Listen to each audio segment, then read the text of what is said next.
Time for our feature segment of the show, ladies and gentlemen. Now, this is a man who needs no introduction. That's right, Australia's own Senator Gerard Rennick. I was so very, very humbled and proud to sit down with Gerard yesterday. We discussed a few different topics, including, but not limited to, energy in Australia, COVID accountability, and also the future and a few things that we as Australians should be doing in order to secure a better future for our children and future generations. So without further ado, it is my utmost humble pleasure to present to you Senator Gerard Rennick. All right, ladies and gentlemen, we are very, very proud and humbled to be joined here today by the one and only Senator Gerard Rennick. Gerard, welcome to MCJ Report. Now, let's just get stuck straight into it. There's lots of talk out there in the community, lots of concerns in relation to the direction or perceived direction of governments, both state, territory, and federal. So I'd like to ask you, in your opinion, what would you say are the greatest threats facing Australians right now? Well, look, I mean, what we've seen in the last 3 years, I guess, is just an overreach of government into the personal lives of individual Australians. And I personally think that has gone way too far.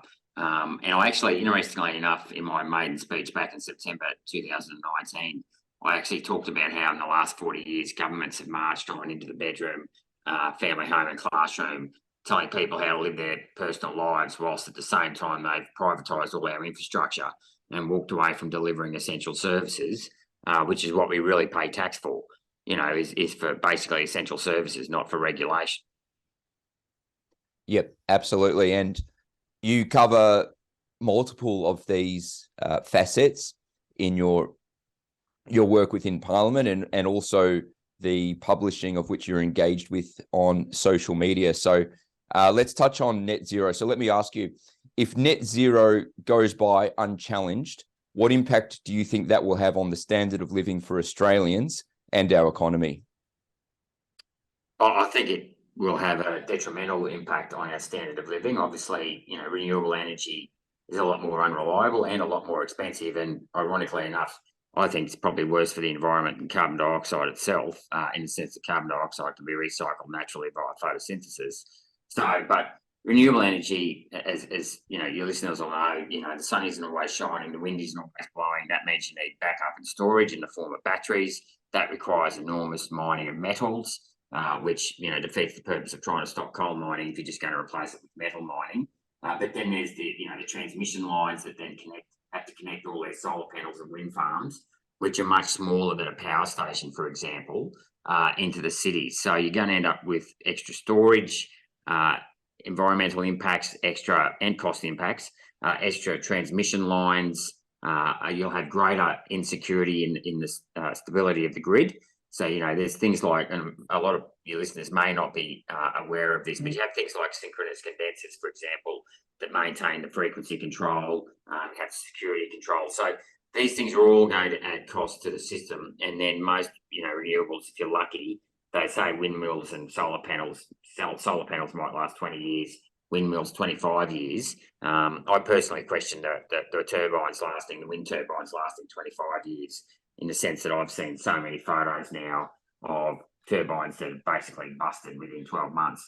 Up here in Queensland, there's a project up at the Cooper's Gap wind farm where something like 90 of the 150 wind turbines had to have the turbine themselves replaced in the first year.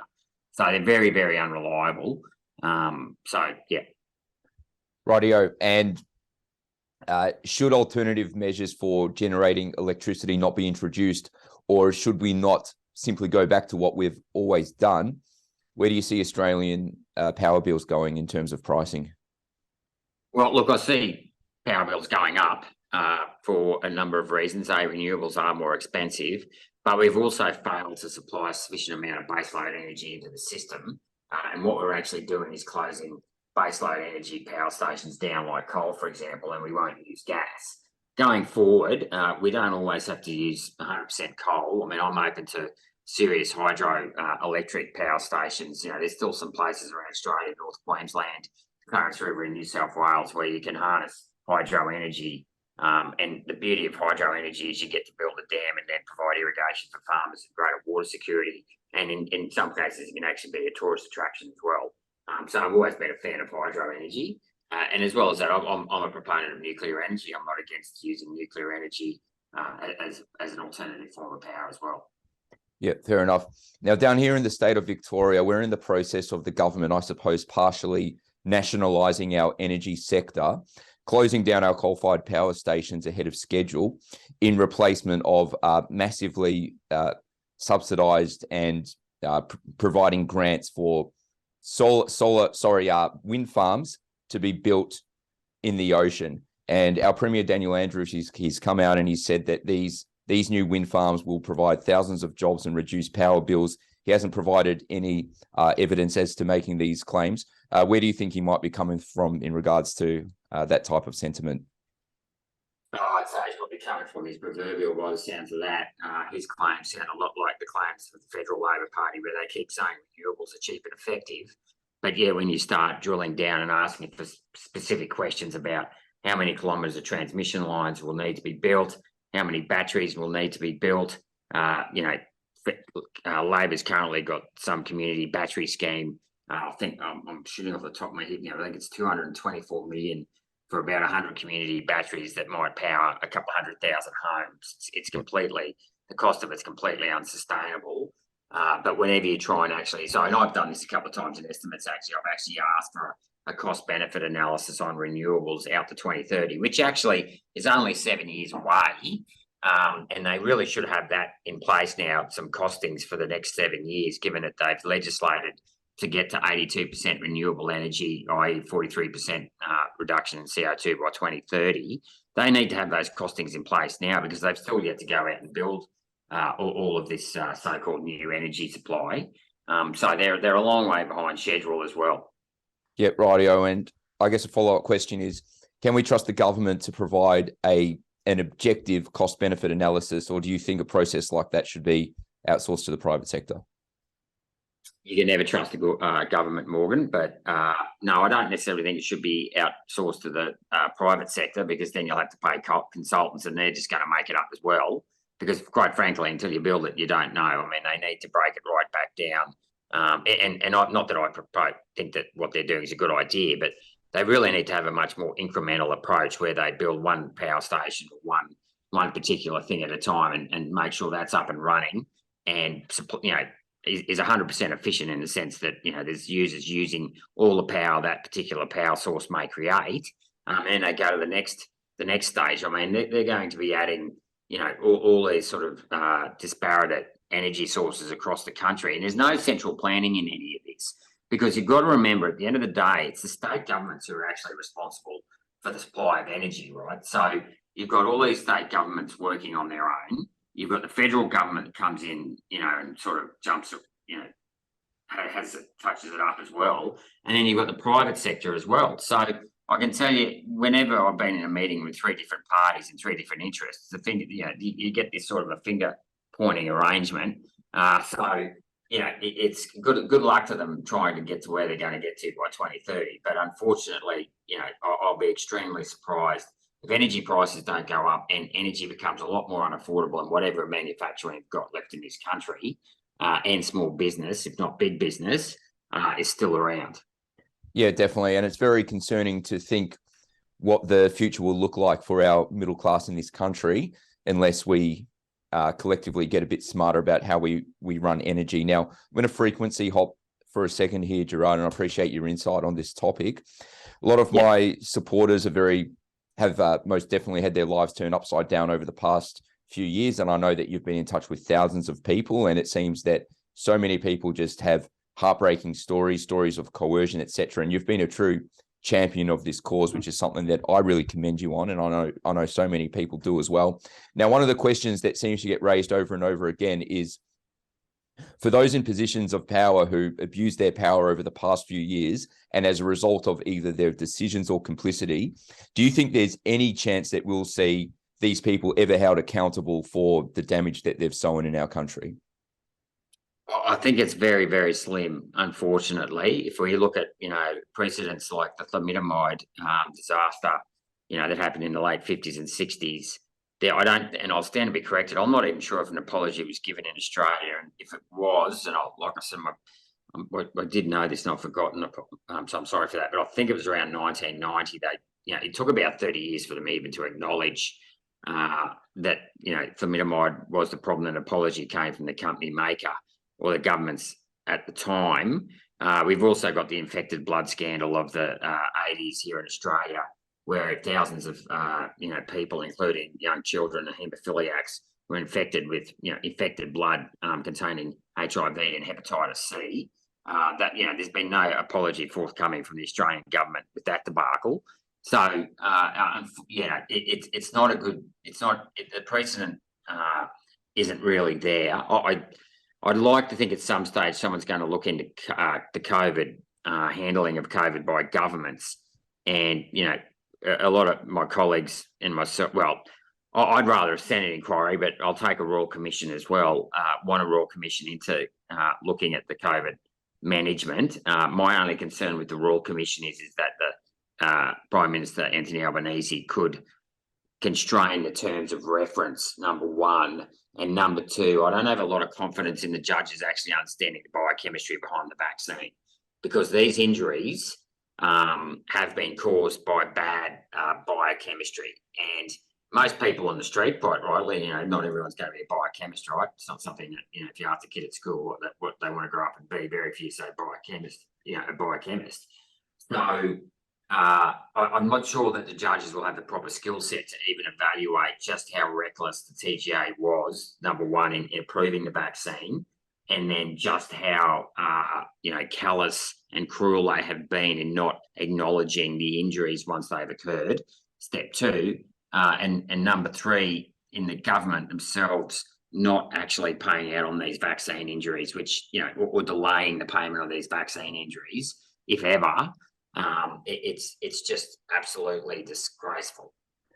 Yeah, definitely. And this has been a big question on my mind. I followed the entire process from the TGA from the get-go, and what it appeared to me, and please correct me if I'm wrong, was that the TGA seemed to be changing their policies as the rollout was taking place, from the policies in relation to making therapeutic claims about drugs, especially provisionally approved drugs. And it appeared to me that anyone who was anyone in the public space could make any remarks they wanted about these provisionally approved vaccines without the typical consequences, which would usually result in fines and even jail time for certain misleading claims. So I was always curious, how is it that these policies within the TGA were able to change with the wind in order to, I suppose, meet the rollout objectives of the government? Yeah, that's a good question. And that would also encompass ATAGI, who are often making the decisions on. So the TGA would approve the vaccine, and then ATAGI make the rules around whether you wait 3 weeks between intervals, first and second interval, or 8 weeks. And look, they got away with it because obviously at the get-go there was a lot of pressure to roll the vaccine out, and I was always skeptical the vaccine was ever going to be a silver bullet. But early on, I was like, well, if we've got to get out of COVID, so be it. Not that when I say so be it, if people want to take it, take it. I'm not going to tell you not to take it. As I said, though, I was always skeptical that it was going to be effective. I didn't appreciate, however, early on, as I suspect most people didn't, that it was actually going to be so dangerous. And what's annoying is that the TGA cut a lot of corners when they approved the vaccine, and they knew they cut corners. Number one, number two, this was a new technology. I mean, I don't like the word vaccine. I mean, it's a prophylactic. They're using it as a prophylactic measure. So and that's how they're sort of confusing people between the word vaccine and prophylactic measure. I mean, a vaccine should give you sterilizing immunity, in my view. Because you've got you get a weaker strain of the virus that you're trying to protect yourself against, and your body creates a set of antibodies to protect against that. That's not what happened here. You don't get a weaker strain of the virus; you actually get a stronger strain of the virus. and you don't actually get the protection where it matters, which is in your mucosal system, which is down here rather than your blood. So it's all very well getting an antibody response in your blood, but if it enters your body through your nasal passage or your mouth or whatever, you need to stop it in your upper respiratory tract, which requires a different antibody. So they cut a lot of corners. They knew that this was a whole new drug that wasn't properly tested. And then when the reports of injuries started coming in, they've obviously started to downplay it. So, but they get away with it. Back to your original question, they got away with it because most politicians don't know enough about biochemistry. And early on, yet again, I could understand, given that you had the premiers putting a lot of pressure on people, with their lockdowns and daily fear-mongering press conferences, why people felt the need to take it. I'm not saying it's right. I'm just saying the circumstances that led up to it with the lockdowns and the border closures and everything, people just wanted to take it to get their life back. And it was, that in itself, I think was callous and vicious and, if I don't want to preempt any outcomes, but verging on criminal, let's put it that way. So I can see why people said, right, let's roll it out. But once it became obvious, in my view, that by late 2021, I was saying late 2021, say September, October 21, that young people were being seriously injured by this vaccine, you didn't need to be a biochemist to understand that it wasn't safe. And at that point, that's when they should have said, righto, that's it, no more. They could have, did the Homer Simpson retreat into the hedgerow thing by saying, well, we got the older people vaccinated. They were already at 80% by about September, October 21. No, they doubled down. They basically guilted parents into getting their children vaccinated, even though the Doherty Institute modelling said you didn't even need to vaccinate children. They kept the borders closed up here in Queensland. They locked us out of, pubs and restaurants, out of our jobs. They mandated us out of our jobs. And then they turned around and said, you've got to get a third shot to boot. And we're encouraging us to get a third shot. So that's at the point, where I think politicians have failed. Well, they failed initially. The premiers failed from the get-go because they overreacted from the start.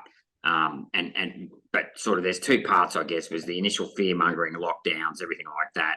And then the second part was, well, we're not going to let you out of this until you take this vaccine. That was the big mistake on the way out, was that they just said, we don't care, we're just going to leave mandates in. And of course, for many people, they still apply today, even in the private sector where they're not even needed or weren't even needed in the first place. Yeah, absolutely. I hear. Now, I'm conscious of your time, so we'll wrap this up. I just wanted to ask you a final question, and that is that we've got millions of Australians throughout our country very concerned about the future. We see inflation, interest rate rises, we see the crisis in our property market, food prices, energy prices, the stagnation of wages. What advice can you give to everyday Australian families to help safeguard themselves and their children for the future, given the uncertain times that we are living in? Oh, gee, that's a hard one, because that obviously depends on personal circumstances. But obviously, try and, if you get in your job, try and stay, stick it out and save as hard as you can. It's hard to give general advice around people's personal financial circumstances, but I would say, in terms of the government and how, the way our governments behave, if you really want to make a difference, join a political party and get active in your political party so that you pick the right people to go to Canberra or Melbourne.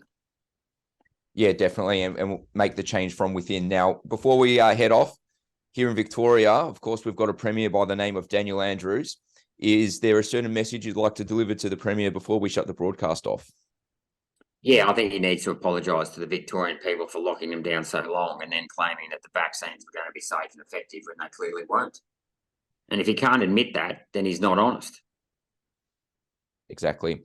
Senator Gerard Rennick, very much appreciate your time. Thank you for everything that you do. I know that there are so many Australians who look to you as a leader, who look to you as a beacon of light in a sea of darkness, I would describe it as. So thank you for doing what you do, and mate, keep fighting for the people, and I hope to have you back.